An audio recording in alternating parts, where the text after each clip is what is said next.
กินข้าวกับยังมื้อนี่ฮะกินข้าวกับเขียดบ่โอ้ดีไปใช้ไปการทางใดเขียดมันออกทางใดไปการทางโดยอันนี้สังกะสีก็เป็นทางเอื้อยลิซ่าเพิ่นเด้อโดยอันนี้ก็เป็นเงินทาง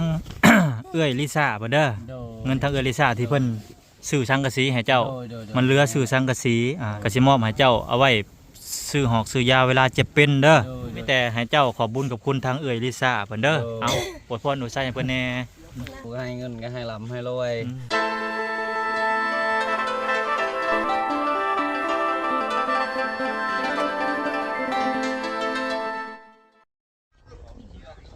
น้องพี่น้องสลาพามาเปิดพามาตอนนี้ก็เข้ามาบ้าน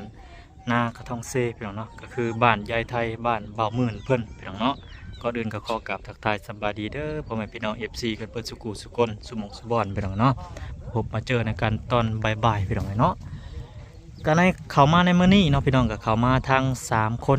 บ่จะเป็นบ่พรบ่ลารวมทั้งบ่น้อยพร้อมเนาะหลังจากได้ซื้อสังกะสีให้ทางบ่าวมื่นเพื่อนพี่น้องเนาะก็มาเบิ่งก่อนพี่น้องสังกะสีเพิ่นโอ้เพิ่นแนบไว้แนวนี้เนาะ หมอให้มันปีนหมอให้มันลมพัดเพิ่นก็รู้จักอยู่เด้พี่น้องเพิ่นก็แลบไว้ดีๆเพราะว่ายามนี้มันลมแปลกปีนี้พี่น้องเนาะยามแรกหนาวลมพัดวีๆอยู่ ก็ดีไปอย่างหนึ่งมันเย็นพี่น้องเนาะใครกลัวมันแดดมันแห้งว่าซั่นซะอันนี้ก็คนมาปลากระป๋องมาพี่น้องเนาะทางบ่ลาแต่รถบ่น้อยใส่บ่ได้พี่น้องเนาะแต่ประคองคนก็ยากพี่น้องพี่เพิ่นใส่แต่ว่าทางยากพี่น้องเนาะแตกเบ่เลยไข่ก็ได้ อันนี้ใส่รถบ่พรมาเป็นงบทางบ่ลาเพิ่นเนาะแตก 4-5 หน่วยพี่น้องเนาะโพดโพว่าสิเป็นมีมาปลากระป๋องพี่น้องแต่ว่าไข่แตกไปแล้ว4 ฟองพี่น้องตัวก็สังกะสีก็เป็นทางเอื้อยลิซ่าเพิ่นพี่น้องเนาะเพิ่นกับมื้อน่ะเพิ่นก็ฝากให้ทำมาหน่อยมาซื้อว่าซั่นจ้ะซื้อสังกะสีกับเพิ่นเอาเข้ามาแต่ว่ามาเบิ่งโครงสร้างเฮือนเพิ่นก่อนพี่น้องเนาะเด้โอ้เพิ่นกำลังเฮ็ดอันหยังเกาะเฮ็ดดั้งมันขึ้นเนาะกำลังเฮ็ดดั้งใส่ไม้เก่าพี่น้องเนาะโอ้บ่ฮู้ว่ามันสิทนหรือบ่ทนเนาะไม้ที่ว่าเพิ่นซื้อมาตอนนั้นแหละนี่เด้เหลือเท่านี้พี่น้องเนาะไม้งบกะทางไม้ก็สิเป็นทางเบาหลากับอันเบาพรเพิ่นเนาะพี่น้องเนาะเพิ่นซื้อไม้ซื้อตอกมาใส่เพิ่นกำลังสร้างอยู่ว่าซั่นซะแต่ว่าโครงที่เป็นตั้งกันติจักดีหรือบ่อาจสิดีให้แหละพี่น้องเนาะมีแต่มาเสริมไม้แป้นบ่หรือว่ามันหยังสิเอาผ้ากระจาดบ่แอมก็สิไปถามทางทีมงานอีกเทื่อนึงพี่น้องเนาะอันนี้ก็ถือว่าได้ประมาณ60-70% แล้วไปหลังเนาะเพราะว่ามีอันสังกะสีแล้วก็งบเข้ามาทางบ่พรบ่ลาก็เป็นไม้เนาะไม้เส้นไม้เอ็นนั่นแหละแล้วก็เท่านั้นแล้วก็เลื่อยแต่ผ้าพี่น้องบ่ว่าสิใส่ผ้าแป้นบ่หรือว่าใส่ผ้ากระจาดนี่ก็พิจารณาอีกเทื่อนึงหรือว่าเว้าอีกเทื่อนึงเนาะเพิ่นก็ก่อสร้างออกมาเนาะก่อนี่ออกมา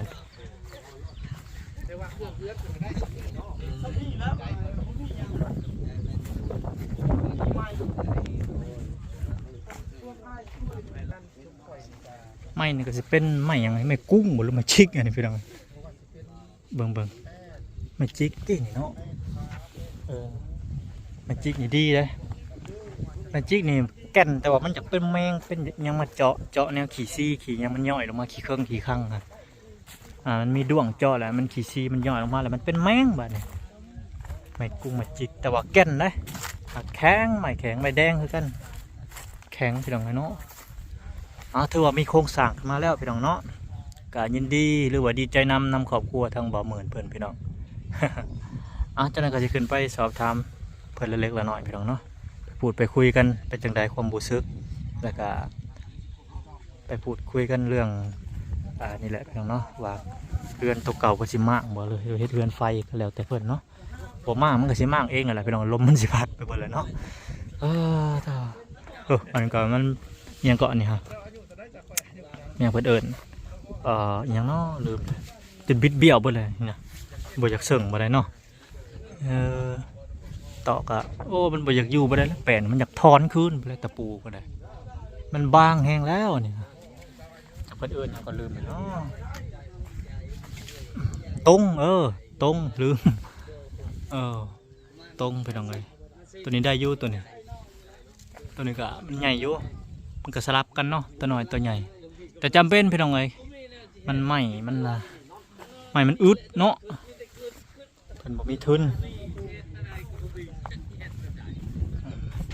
เสาเนี่ยงามอยู่เสาเนี่ยมาเบิ่งเหล้าเพิ่นพี่น้องกันบาดนี้เนาะเหล้าเพิ่นป้าตัวเอาขี้ต้มท่าทางในเนาะพี่น้องเหล้าเก่าเพิ่นเอาขี้ต้มบางคนเอาขี้งัวขี้ควายลวดโอ้อันตรายพี่น้อง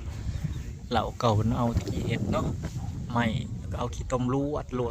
ไว้มันผิวไว้มันสอดแต่ยังสอดอยู่พี่น้องมันถึงน้ำฝนก็น้ำพ้นพ้าเขาเรียบร้อยแล้วพี่น้องไอ้น้อง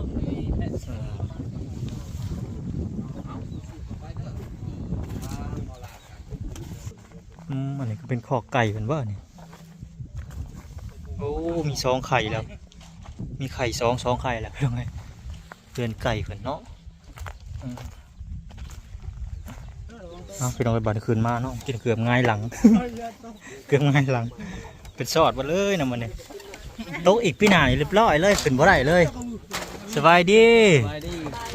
เป็นจังได๋แต่สังกะสีแหละเนาะถือว่าครบคักมันบ่ครบแล้วเนาะครบแล้ว มีแต่อันนั้นบัดนี้เนาะมีแต่ไม้บ่มีแต่ไม้มีแต่รอถาทางไม้มันบ่มีใส่ไม้มีแต่รอถาทางอันทางบาละบ่พอไปจัดการพี่น้องเนาะเรื่องไม้เรื่องตอกพี่น้องไงกินข้าวกับยังมื้อนี่ฮะกินข้าวกับเขียดบ่โอ้ดีไปใช้ไปการทางใดเขียดมันออกทางใดไปการทางนี้ให้หน้าหรือป่ามันอยู่เอาให้นานี่แหละดีเลยนานี่ไปการคือ2-3 มื้อคือหลังฝนตกบ่ฝนตกอยู่บ่ทางนี้ตกบ่แห้งเนาะจะว่าแห้งอีกห้อยมันสิโยดเลยได้บัดนี่โยดกับบ่ยากแล้วบัดนี้เนาะมีสังกะสีแล้วก็มีเริ่มมีงบเข้ามาแล้วพี่น้องเนาะทางผู้ใหญ่ใจดีทางเบาละแล้วก็บ่พรเพิ่นพี่น้องเอ้ยถือว่าโอเคพี่น้องบัดนี้มีแต่รอถาแต่ไม้อย่างเดียวว่าซั่นซะสังกะสีก็มาเป็นที่เรียบร้อยเนาะอันนี้สังกะสีก็เป็นทางเอื้อยลิซ่าเพิ่นเด้อแล้วก็นี่แหละพี่น้องเอ้ยเพิ่นก็เฮ็ดอันนั้นเฮ็ดสังกะสี2 สั่วออกมาเนาะจะเกาะเกยบ่เพิ่นเป็นหยังเกาะเป็นหยังซ่านบ่หรือหยังเพิ่นเอิ้นว่าเกยไปทางหน้าเกยเกาะเกยออกมาขีตะไคร้เจ้าเช็ดอยู่ใช่อยู่หันเลยบ่โดยดีกะสิฮอดยามฝนแหละพอดีเลยเนาะนั่นแหละก็ฮอดยามฝนแล้วมื้อน่ะมาฮอดจักโมงมื้อน่ะค่ำ4 โมง2 ชั่วโมงเนาะเพราะว่าออกไปก็12ไปฮอดพุ่น2เข้ามาอีกก็2พอดี4 โมงฮอดพอดีเลย4 โมงยังฮอดได้มื้อนั้นมันแดดแห้งเลยมื้อน่ะเนาะโตจนจะตายแดดบุญแต่มีคันห่มครับบ่ซื้อคันห่มมื้อนั้นเรียบร้อยคันนี้แต่ทนแดดทนฝนเนาะลูกเจ้าเนาะบางคนนี่ไข่แตกนะเพราะว่าเพิ่นอยู่น้ำดินกินน้ำหญ้าพี่น้องตากแดดตากลมคนเคยตากแดดแล้วธรรมชาติคนมันบ่เป็นหยังหรอกแม่นคนเคยตากแดดแล้วก็สู่ซนได้ซ้ำนี่คือว่าตากได้เพิ่นน่ะก็แม่นเป็นลูกคนอยู่ในเมืองอะโก้ยดินเดาๆแล้วมันร้อนแดดอยู่บ่ได้แล้วป่านนี่นะบ่ได้นะนี่เพิ่นเคยอยู่เลย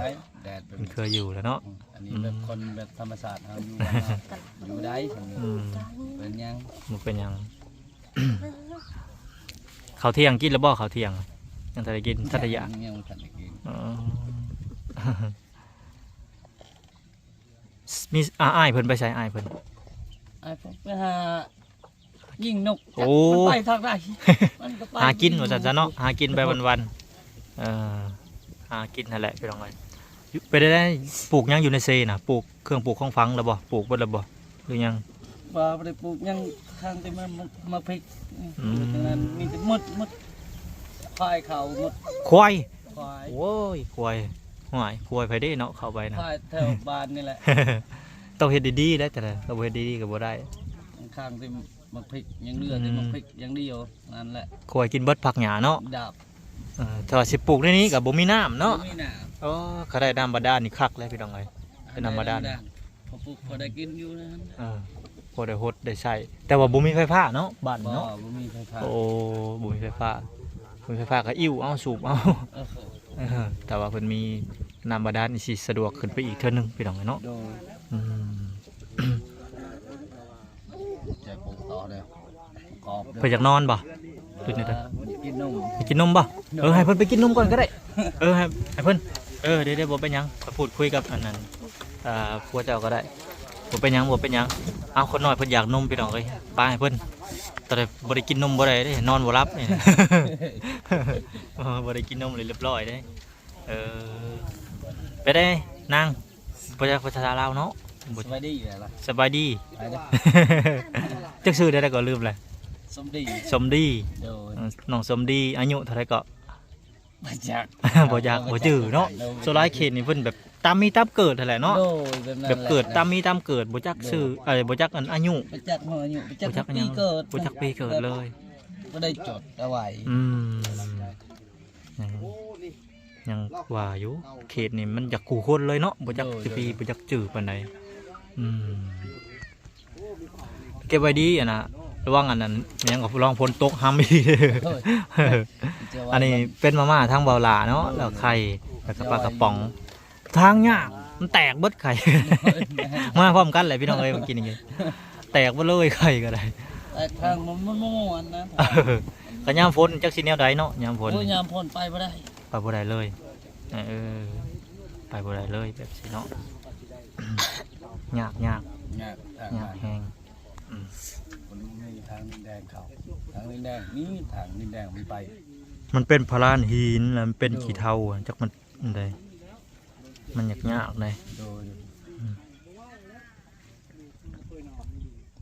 ไปหาการเขียก็ได้แต่กินนั่นแหละเนาะ โดยสิขายกับพอได้นะ สิขายกับพอได้ พอได้กิน พอแต่ได้แต่กิน แก้วนะครับ พอได้แต่ป่นแต่แจ่วเนาะ โดย ไปหาหยังกับบ่ได้ขายเนาะ บ่ เด้อค่อย ไปหามดแดงโอ้ย เบิดอีกคนหาเบิด ใหญ่จนข้ามมือ เป็น เมื่อ คำ ก็ว่านี่นึกเขาถ่าถ้าได้ก็ไปเฮาก็บูจักกับไปได้เงิน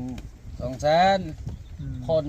4-5คนเฮาไปได้200,000กับแบ่งกันกับผู้ละ4-50 อืม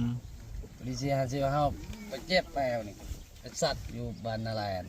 เจ็บแอวเป็นหยังน่ะคือเจ็บแอว เจ็บแมวไปยกเฮือนอยู่ใน โอ้ บ้าน ระวังได้เสียวแอวได้อันต พอ ราย ดีไปยกเจ็บแมวไปสัตว์อยู่บ้านนาแลนพอดีหมด200,000 ขอโทษ กูทุกแบบนี้เงินก็มี ตอนนี้มีเงินเท่าไรใส่ในถุง บ่มีฮอดปกติบ่มี เออ แต่ฮะมันแย่มันแดงได้100,000แบ่งกันกับ ทางบ้านเนี่ยนะ อืม แบ่งก็เงินก็100,000สักมีเต้นนี่อีกค่าสักมี100,000 ที่นี่ภาษาเนาะ ก็อยู่ คนน้อยอิ่มไวิตามินแล้ววะ อิ่มนมแล้วเนาะ โดย คนน้อยอิ่มแล้ววัน โด นี้ ย อยากบอกขนม มีบอกขายแถวนี้มีห้านมา นี่ แถวนี้ อันนี้ โอเค นกเด้อล่ะให้จ่ายขนมนก อันนี้ก็เป็นเงินทั้ง เอื้อยลิซ่าเพิ่นเด้อ โดย เงินทั้งเอื้อยลิซ่าที่เพิ่นซื้อสังกะสีให้เจ้า โดย มันเหลือซื้อสังกะสีซื้อเครื่อง โดย เหลืออยู่300,000พี่น้องเนาะ โดย ก็สิมอบให้เจ้าเอาไว้ซื้อหอกซื้อยาเวลาเจ็บเป็นเด้อ โดย แล้วก็เด็กน้อยอยากกินขนมก็ซื้อให้เพิ่นละเล็กละน้อยพอหอมปากหอมคอ โดย บัดเป็นเจ็บนั่นเจ็บนี่ก็ไปซักยาเด้อ โดย เอา โดย นี่ก็น้อยเพิ่น ไปซื้อขนมนี่เห็นบ่นี่